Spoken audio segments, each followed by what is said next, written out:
Hello everyone, and welcome to our backyard. Today's video is about a host plant that I have for butterflies. And the plant that you see here is a Cassia Alata, which is called a candlestick tree. My name is Crystal, and I garden. There's a few hummingbirds, so if you see hummingbirds around and dueling, it's kind of fun. Anyway, this video I wanted to do because I have been seeing a lot more yellow butterflies down here. So my name is Crystal, and I garden south of Houston in Zone 9 along the southeast Texas Gulf Coast. And we are hot and humid here. We have a very long growing season, clay soil, and typically we get quite a bit of rain throughout the year. So humid conditions make it really tough when it's really hot and really humid on plants. And so plants that do very, very well in hot and dry don't necessarily do very well in hot and extremely humid weather. So we are considered subtropics, and a lot of tropicals definitely do well for us.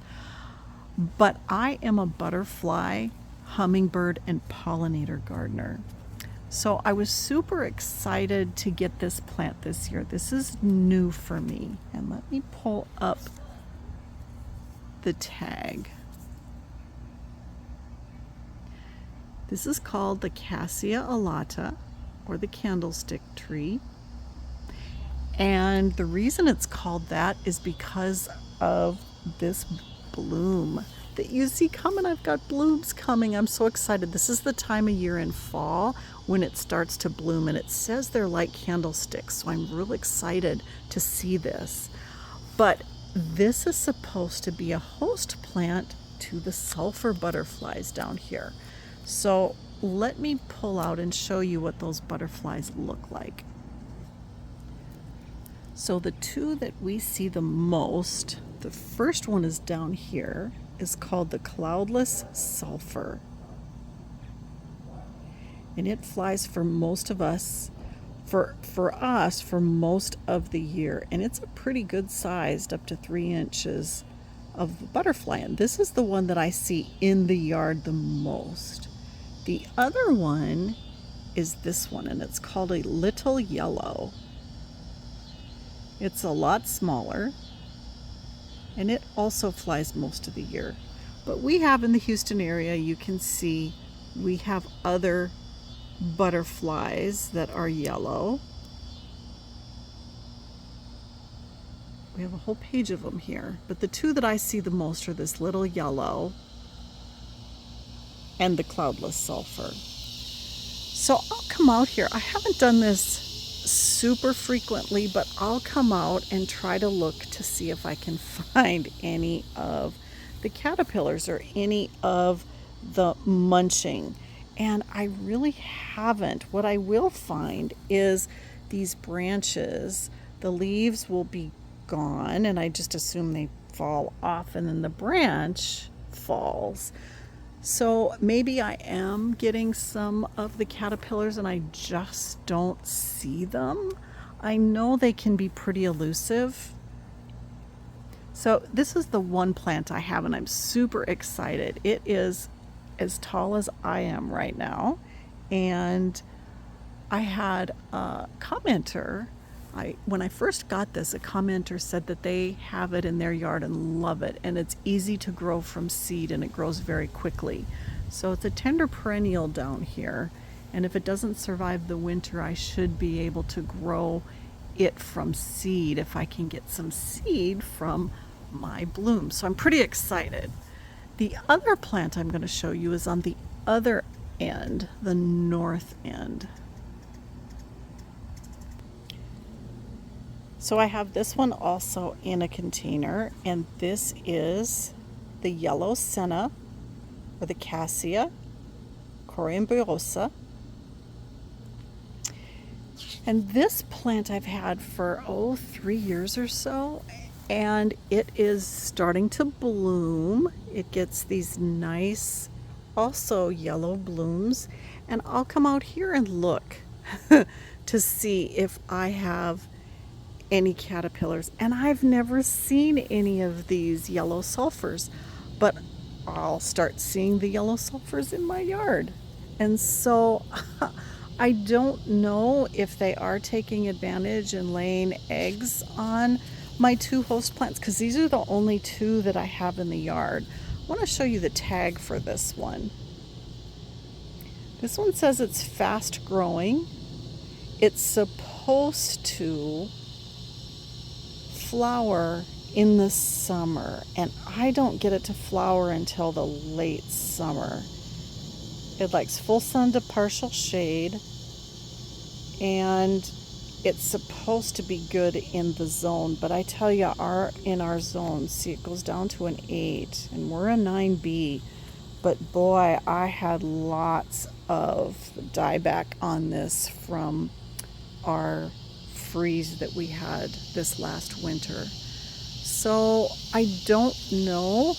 I'm a little bit disappointed in how this looks. I think it needs to be more in the ground than in my very large container. So we'll see where I end up putting this. But I've not yet to see a sulfur caterpillar. I've seen the butterflies, but I have not seen the caterpillars. Too wild. So just a quick update. One of the host plants that I have that I've shared with you that I'm so successful with is this white vein Dutchman's pipevine.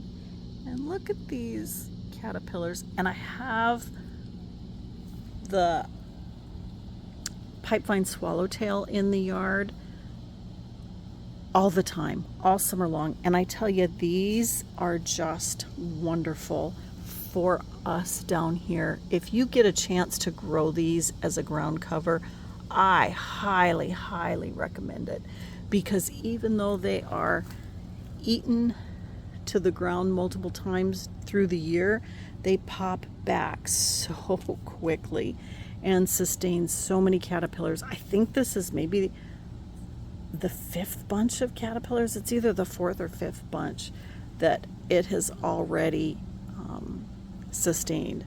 So I absolutely love these plants and love the caterpillars.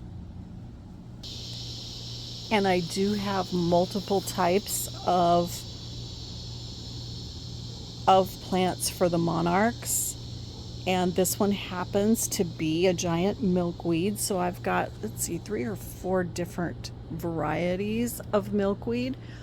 Native milkweed. This is the only non-native one that I have. And I do have it for its thick leaves and how well this plant does for us down here in the Houston area. I actually saw a male monarch, so they must be starting to migrate now.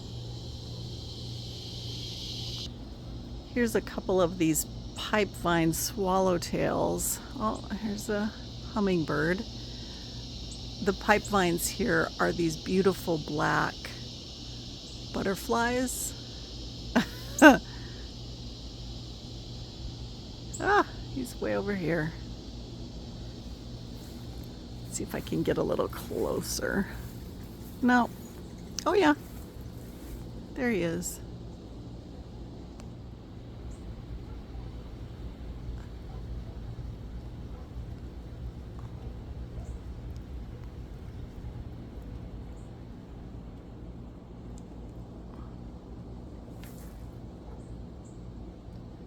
They're really pretty. So I have these in my yard all the time because of those pipevine plants. And it's fun to have them.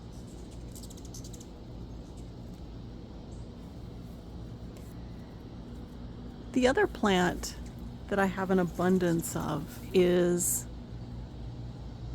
the passion vine, and this sustains, and I've shared with you before, sustains the Gulf fritillary butterfly.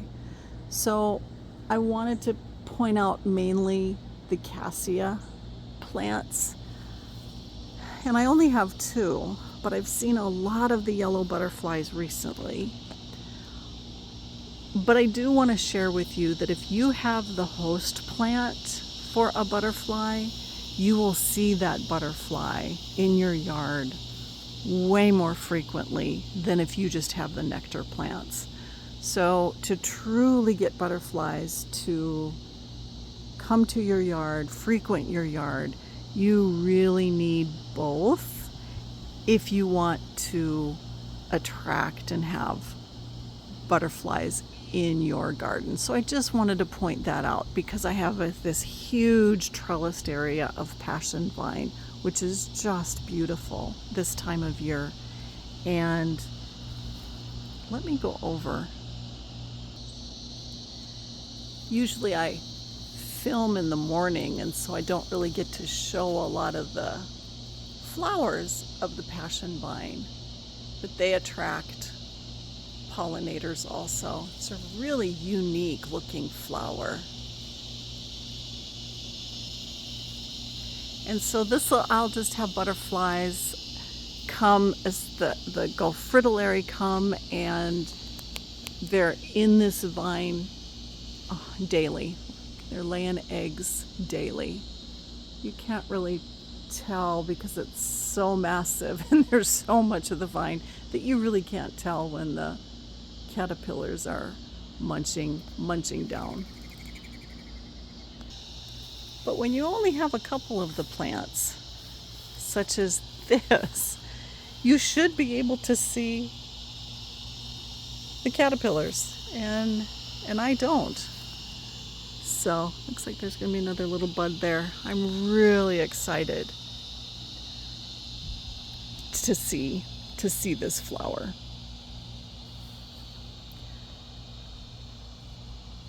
So thank you for joining me. I'll do a video on butterflies, more dedicated to the butterflies, probably sometime this month, because they're still flying just still flying a lot. So it's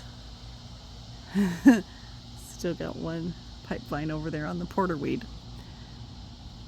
And they will be flying for another couple months for us down here in the south very easily.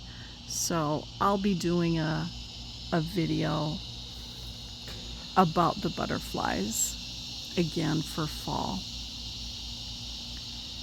So if any of you grow this tree, let me know. And let me know if you see the caterpillars on it, because I sure would love to, and I've not yet.